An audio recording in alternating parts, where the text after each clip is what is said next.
Jovens, um bom dia. Perdão pela demora.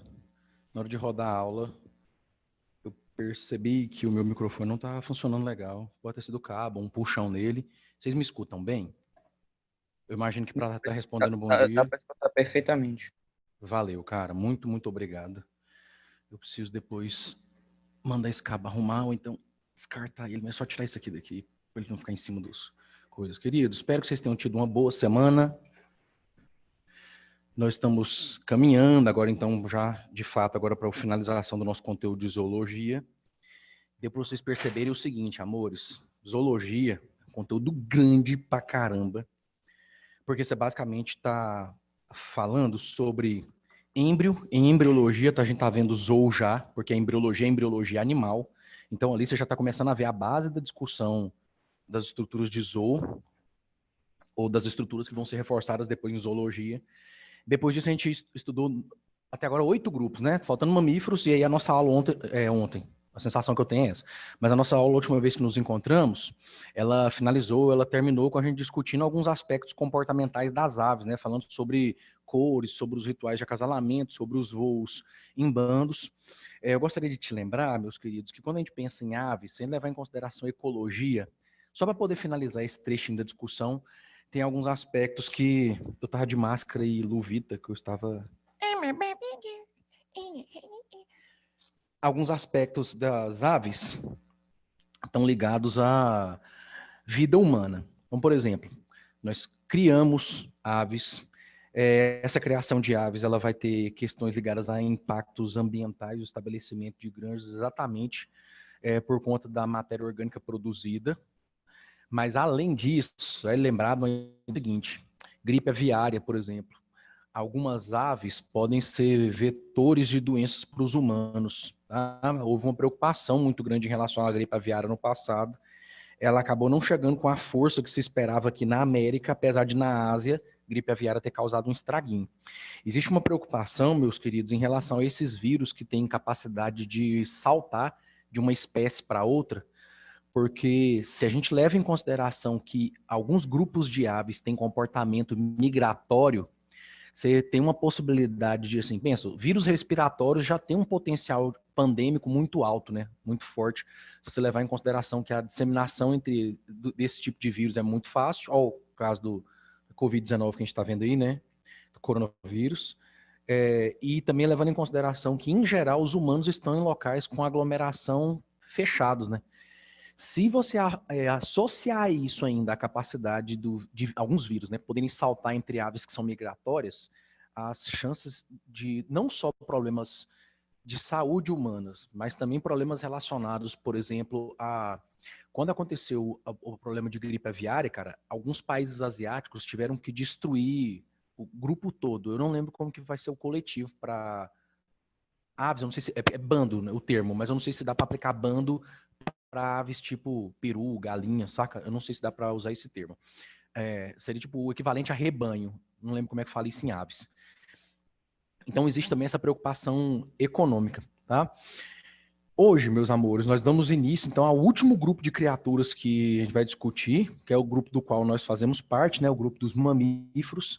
Eu tenho umas coisinhas aqui para poder compartilhar com vocês. Deixa eu só abrir.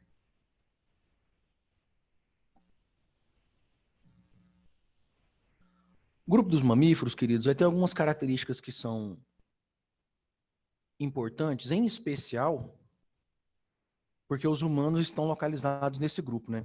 Aí eu falo em especial, queridos, não porque eu levo em consideração que os humanos sejam especiais, mas porque as universidades, quando vão fazer questões, é muito comum que se dê um destaque maior para os humanos.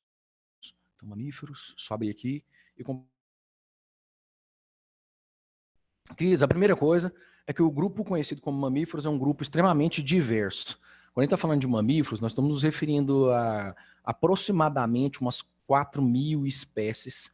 Nós estamos pensando em uma superclasse, está dividido em várias ordens diferentes, e por mais que a gente considere mamíferos, né, um grupo monofilético, essas criaturas vão apresentar alguns graus de diferença entre si. E você não precisa avançar muito para poder encontrar esses graus de diferença. Quando eu falo avançar muito, assim, basta você pensar nos mamíferos que você conhece.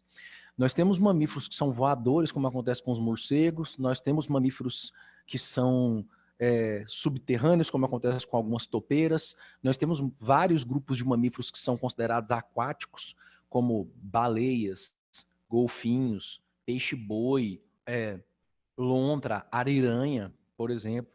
Então, é um grupo que se diversificou bastante e é um grupo que a gente considera um grupo com sucesso evolutivo, porque os mamíferos estão distribuídos em uma vasta quantidade de habitats diferentes pelo nosso planeta.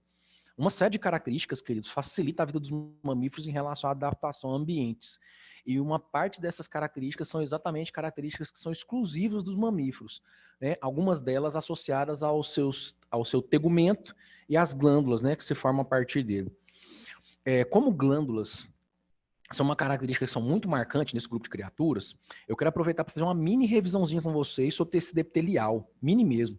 Lá na histologia, queridos, os tecidos, a gente, pelo menos na histologia animal, né, a gente basicamente conversa sobre 4 tecidos: epitelial, conjuntivo, muscular e nervoso. Aí o epitelial, em geral, está associado a revestimento, proteção, você tem tecido epitelial associado a funções nervosas, como acontece com o neuroepitélio olfativo, por exemplo. O tecido epitelial também está associado à absorção, se você levar em consideração os túbulos contorcidos proximal e distal, lá nos néfrons, por exemplo, o revestimento interno desses túbulos é tecido epitelial. E se você levar em consideração também o revestimento interno do intestino, né? Especialmente depois do duodeno, né? Jejum, ilho e também o intestino grosso. E também, queridos, a gente vai ter uma parte do epitélio, que é um epitélio do tipo glandular. E aí, só para poder te lembrar, brevemente, a gente trabalha com duas grandes categorias glandulares. Você tem um conjunto de glândulas que são formadas, então, por uma invaginação do epitélio, mas aí você continua tendo um duto de comunicação com a superfície desse epitélio. E isso aqui é um padrão de glândula que, quando ela produzir a secreção, as células estão aqui assim, ó, tá? Não vou fazer todas, não. Vou colocar aqui reticências, as células aqui em volta, tá? Tudo isso aqui é epitélio. Então, essa glândula aqui foi formada por uma dobra para o lado de dentro, uma invaginação. E aí, as secreções aqui produzidas vão ser liberadas na superfície desse epitélio. Aí, amores, quando eu estou dizendo que vai ser liberado na superfície desse epitélio, ela não precisaria ser necessariamente do lado de fora do corpo. Pode ser do lado de dentro. Vou te dar um exemplo muito simples. Imagina, por exemplo, uma célula que vai produzir liberar, por exemplo, o suco gástrico. Ou, por exemplo, produzir e liberar as questões ligadas à mucosa do estômago. Tá? Então, essas células estão liberando isso na superfície do epitélio, só que esse epitélio é um epitélio interno. Sacou? Para além disso, queridos, então, como exemplos desse tipo de glândula, que em geral nós chamamos de exócrinas,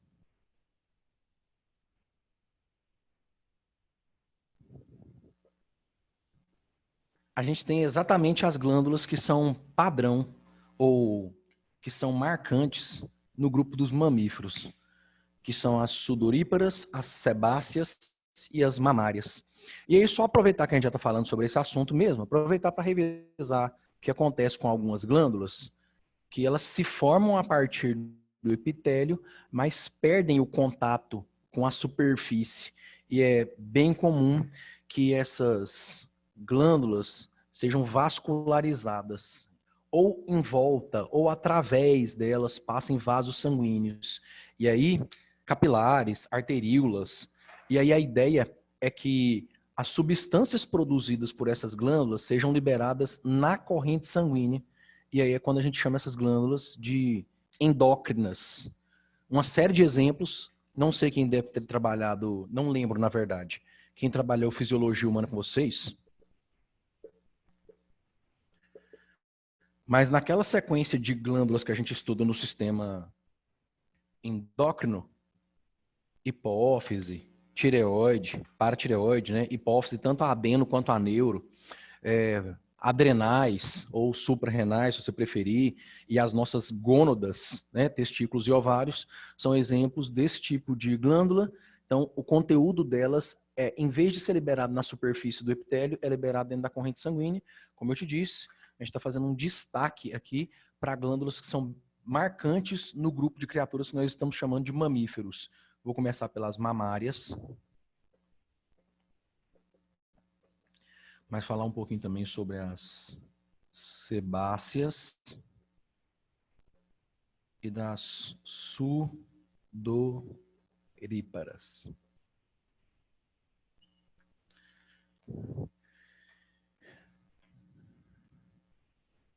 Vamos lá, características bem marcantes desse grupo. Filhotitos, olha só,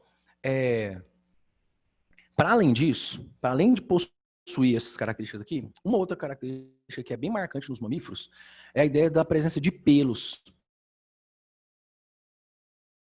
né, recoberta por pelos, e lembrando que você tem uma variação muito grande, amores, dessa parte de superfície corporal coberta por pelos. Esses pelos variam de espécie para espécie, e até mesmo numa mesma espécie, os pelos variam. Então, entre nós aqui, se a gente tivesse presencial em sala, né, e a gente observasse, por exemplo, os nossos braços, você tem quantidade de melanina diferente de pelo, você tem alguns mais finos, outros mais grossos. Isso aí, quando você vai pensando em outras espécies, aí isso fica mais evidente ainda.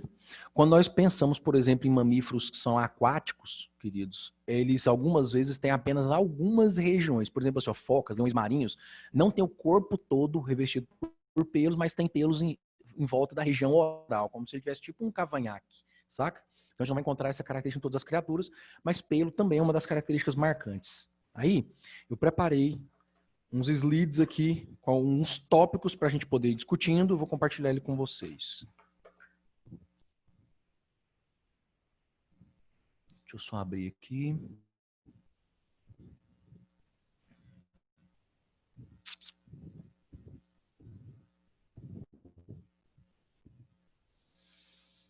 Lindões, lindonas, depois que a gente terminar mamíferos, eu vou fazer uma revisão zona geral, tá? Sobre zoo. Peraí, rapidinho. Eu vou tirar meu microfone aqui rapidinho e vou ligar ele de novo.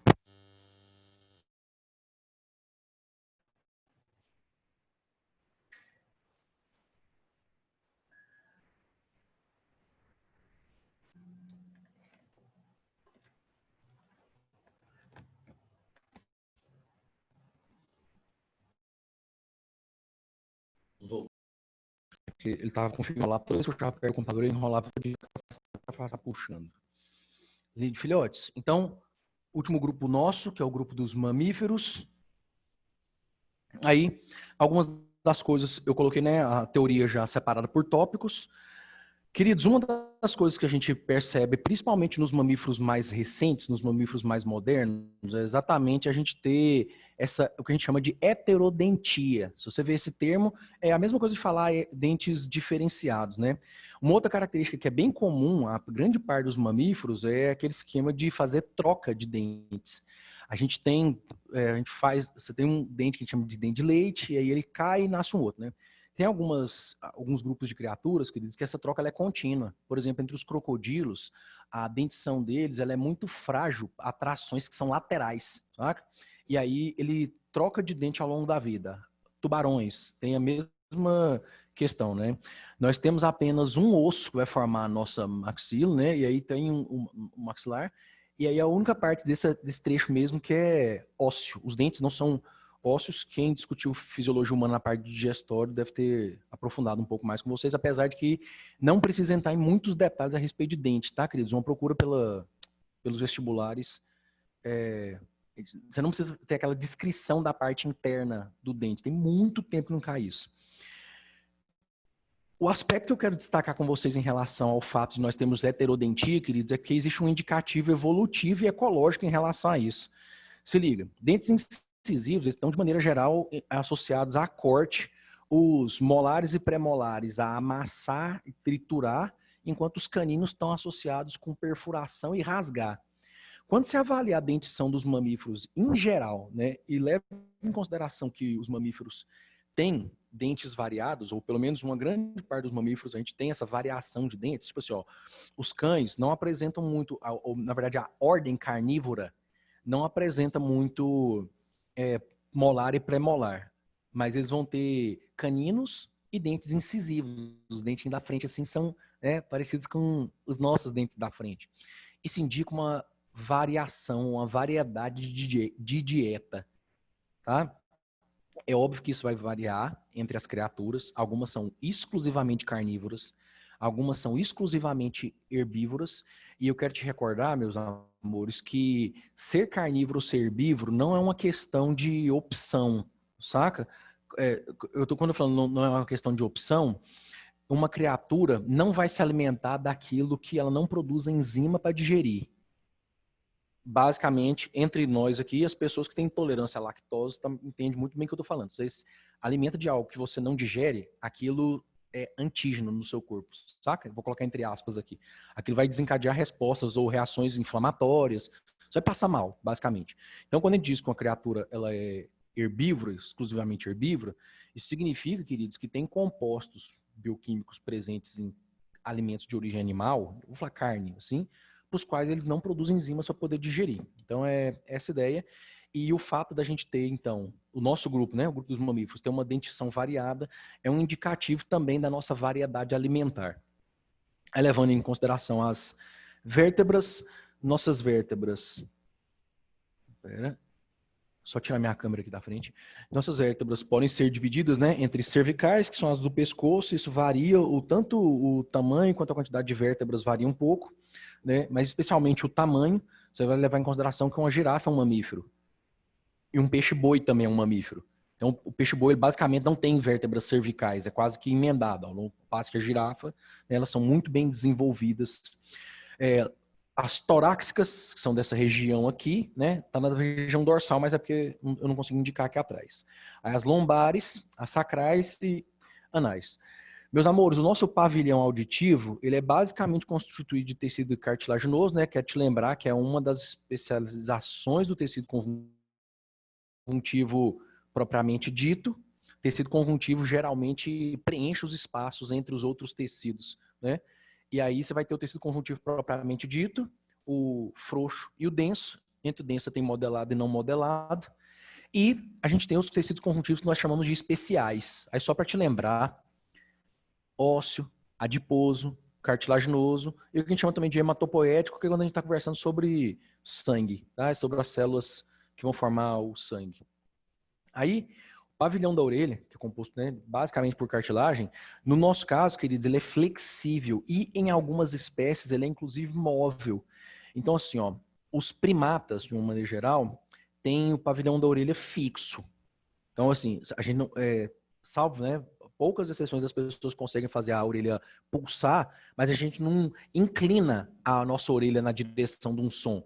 Você vira o rosto na direção do som. Nós temos uma audição que ela é estéreo. Essa audição estéreo é bem curioso, por mais que seja curto a diferença do som chegar, se você tem um som que está chegando pelo seu lado direito, existe uma defasagem de tempo, um delay, um atraso entre a percepção do som no ouvido direito e no ouvido esquerdo. E essa percepção em estéreo te dá uma sensação de direção. Né, entre os nossos alunos aqui, a galera que é gamer, que gosta de jogar tudo mais, que usa fones que são 5.1, 7.1, ou quando você tem um sistema de home theater em casa, enfim, ou som estéreo, a gente consegue perceber essa questão do estéreo do som exatamente por conta do posicionamento das nossas orelhas. Alguns outros mamíferos, queridos, têm o pavilhão auditivo, como eu te disse, com a capacidade de mobilidade, né? Ele normalmente se desloca do mesmo lado, eu fiz a brincadeira aqui assim, independente, mas ele desloca do mesmo lado. Entre a ordem carnívora, por exemplo, os canídeos, né? A família dos canídeos, é bem comum. A gente tá comendo alguma coisa assim, ele ouve um barulho assim, cara, aí ele fica olhando e o ouvidinho procurando a direção da onde o som está vindo, tá? E uma outra característica que também é marcante do nosso grupo de criaturas é a presença de martelo, bigorna e estribo. Né? Você tem 3 grupos de ossículos que vão encostar na membrana do tímpano, vibrar essa membrana e aí transmitir essas vibrações para a nossa cóclea, que é praticamente o órgão mesmo próprio nosso de audição. Né?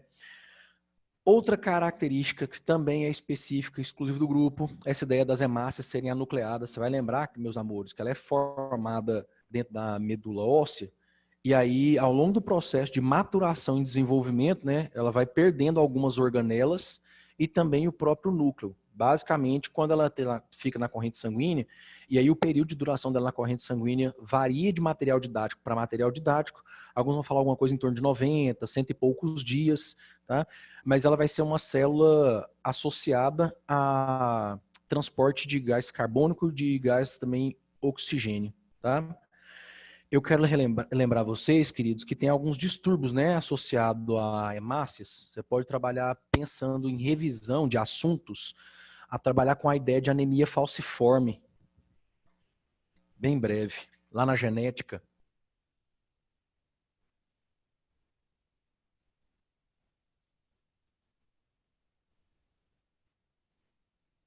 Vou colocar de jeito assim, ó. Pessoa que tem a hemácia normal, pessoa que tem a hemácia falciforme, e essa variação aqui, ó, é letal. Aí esse aqui é deletério. O organismo morre. Eu quero aproveitar esse trechinho que a gente está falando de hemácia para poder fazer uma revisão bem simples com vocês de um negócio em evolução que a gente discutiu no começo do ano. E tudo bem se você não se lembrar, faz muito tempo que a gente falou sobre isso. Que é sobre tipos de seleção natural. A gente conversou sobre seleção natural do tipo direcional, estabilizadora e disruptiva. Aí a ideia aqui, queridos, é que a gente pensava assim, ó. Em geral, como as pessoas que têm anemia, ó, essa aqui tá a hemácia normal, né? Ela é bicôncava, significa que ela é achatada dos dois lados. Aí a pessoa que tem a hemácia falciforme, ela é curvinha assim, no formato da lâmina de uma foice. E, em geral, o que a gente tem na maior parte do mundo é um deslocamento do tamanho da população em direção a esse genótipo aqui, ó. Eu estou pensando num gráfico de quantidade de pessoas no mundo que tem a frequência desse genótipo aqui, ó, que é da hemácia normal. Muito maior. Então é uma seleção natural do tipo direcional, ela aponta uma direção. Esse aqui é deletado, não tem exemplares porque eles morrem, né, durante o processo de gestação. E aí, poucos indivíduos têm esse intermediário. E aí, o que a gente conversou naquele momento? Peraí, rapidinho.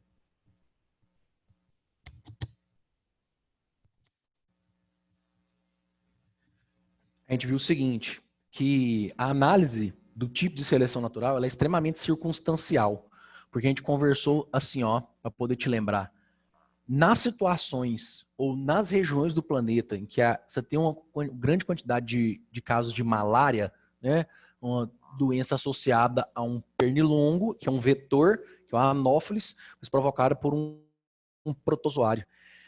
As pessoas que têm anemia falciforme têm uma menor chance de morrer por malária. Elas acabam tendo uma vantagem em relação à malária.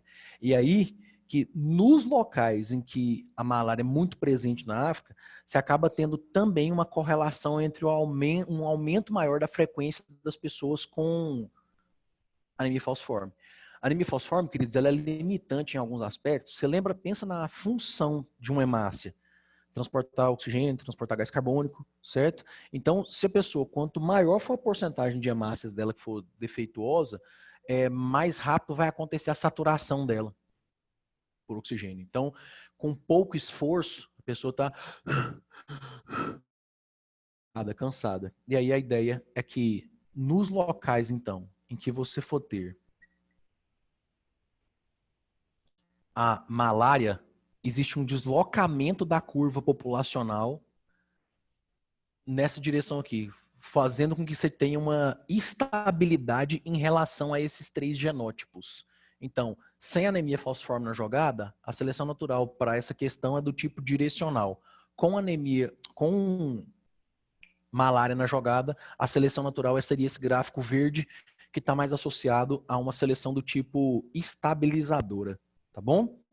E uma outra característica presente nesse grupo de criaturas é o músculo, que a gente chama, uma membrana muscular do diafragma, que vai estar associado à expansão dos pulmões. Aproveitar para poder revisar também um pouquinho de aspecto de fisiologia. Deixa eu só abrir aqui, tem um comentário no chat. Peraí, rapidito.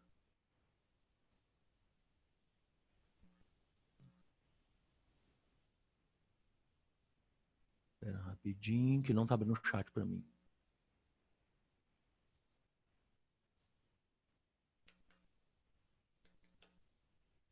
Cara, é possível ter parar de compartilhar a tela. Alice, seria um caso de dominância incompleta.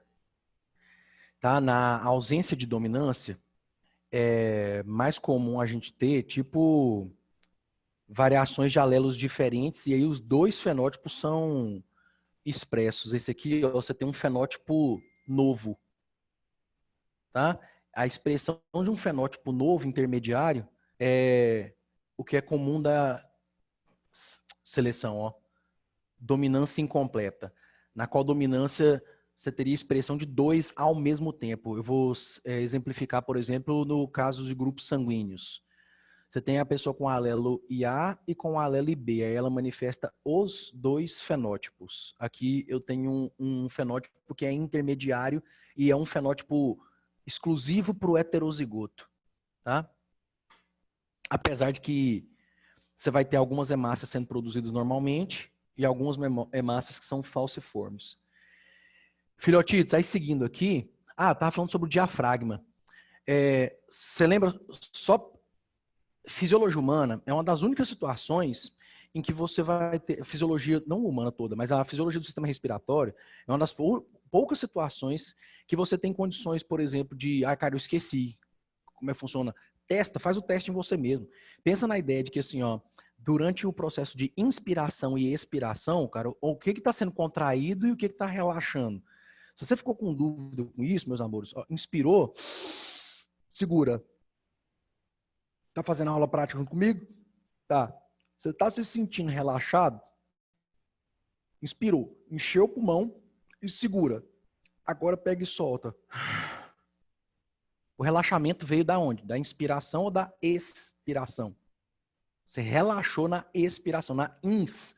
Músculos intercostais, diafragma, esternocleidomastoide, cara, esticam o pulmão, tá? Todos eles estão contraindo, aumentando o volume do pulmão e aí provocando uma diferença de pressão, fazendo com que a pressão aqui do lado de fora fique maior do que a pressão interna do pulmão. É o motivo pelo qual o ar entra, tá bom? E aí, quando você relaxa, apesar desses músculos relaxarem, no relaxamento, eles comprimem o pulmão, porque vai diminuir o espaço da caixa torácica, fazendo com que a pressão do lado de dentro fique maior do que a de fora, que é o que faz a gente expelir o ar, tá?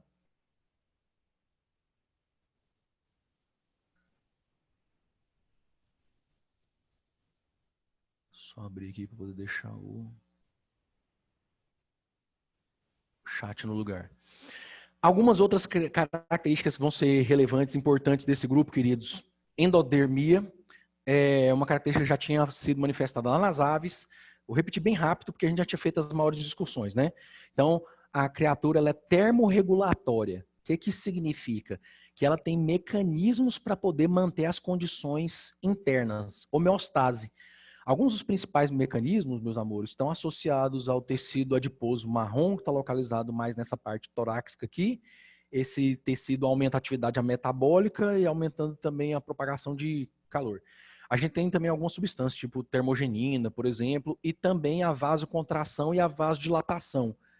Para além disso, nós temos reguladores glandulares, né? As glândulas sudoríparas é considerado uma adaptação para o calor, exatamente porque ao liberar o suor na superfície do epitélio, quando esse suor evapora, ele rouba um pouco da temperatura da superfície do epitélio, provocando a diminuição da temperatura superficial do corpo do organismo, tá bom? Então toma cuidado com isso, queridos. Assim, ó, as criaturas ectotérmicas, peixes, anfíbios e répteis, não controlam, não regulam temperatura. Então a do ambiente varia, a do corpo deles acompanha a do ambiente, variando também, acompanha. Nós, aves e os mamíferos, temos mecanismos para poder regular, manter essa temperatura constante. Quero te lembrar também do alto grau de gasto calórico para manutenção dessa temperatura. Alguns materiais didáticos que vão falar sobre fisiologia do metabolismo vão dizer que alguma coisa em torno de uns 60, até uns 60% das calorias que você põe para dentro estão associadas à manutenção dessa temperatura constante. E do ponto de vista comportamental, queridos, tem dois aspectos relevantes. O primeiro é que mamífero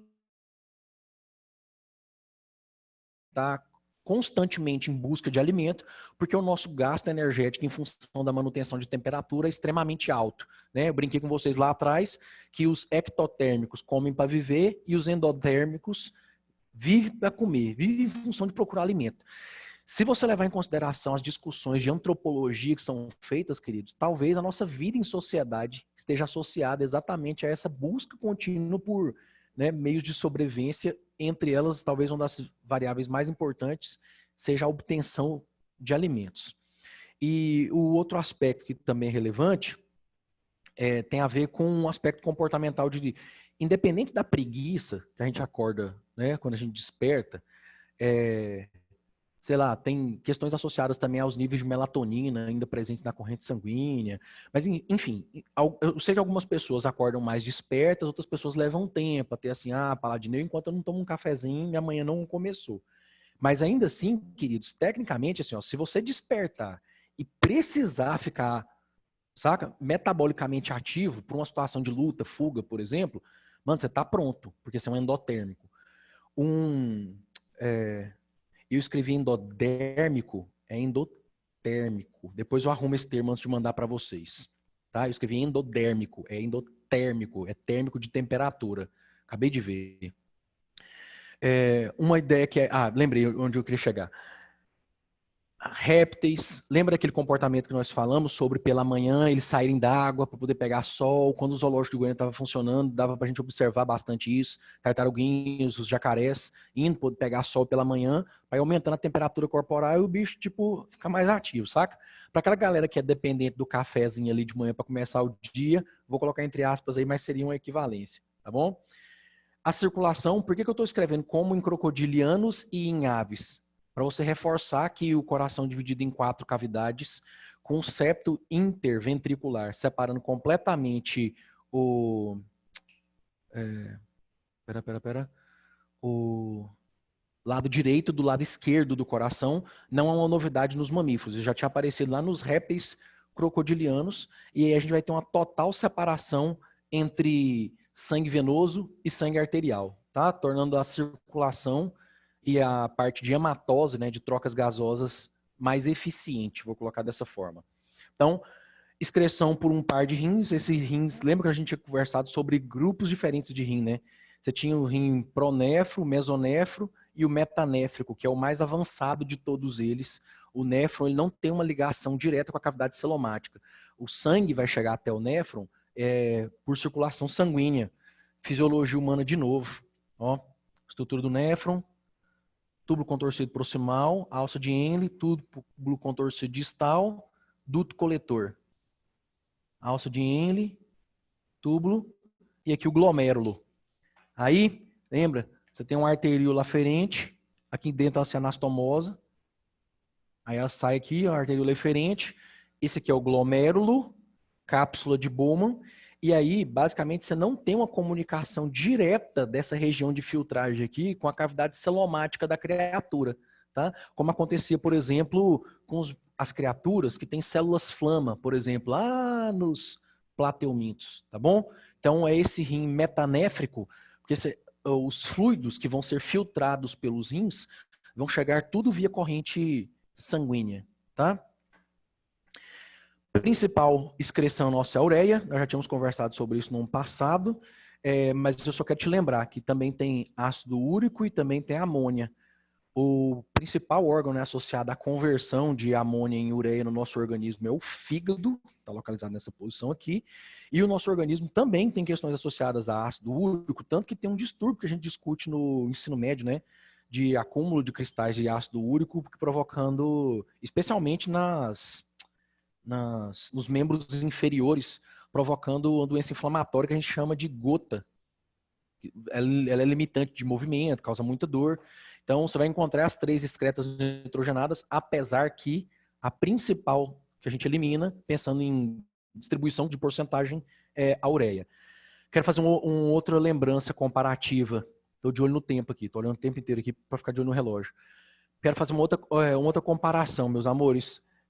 Só te lembrar, queridos, que a ureia, ela é nem tão tóxica quanto a amônia, então ela não precisa da mesma quantidade de água para ser eliminada, tá? Os mamíferos vão ter alguns mecanismos de ajuste para poder viver em ambientes que são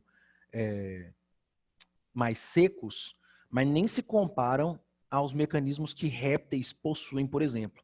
Lembra, né? Que eles vão eliminar ácido úrico, tem um ovo com casca, a pele é muito grossa, a nossa pele não. Um dos principais sentidos nossos, né? Eu vou falando principal, que a gente lida muito com ele. O tato tá